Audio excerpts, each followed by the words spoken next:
ఉన్న స్థితి నుండి ఉన్నత స్థితికి కృపయే మార్గమై నడిపించుచున్నది.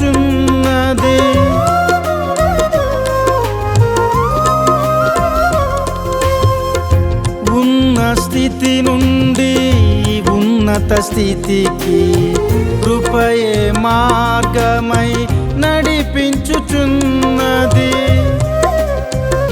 దీనుల ఎడల కృప చూపువాడవు, మారని ప్రేమతో ప్రేమించువాడవు. దీనుల ఎడల కృప చూపువాడవు, మారని ప్రేమతో ప్రేమించువాడవు. నీ కృప ఉంటే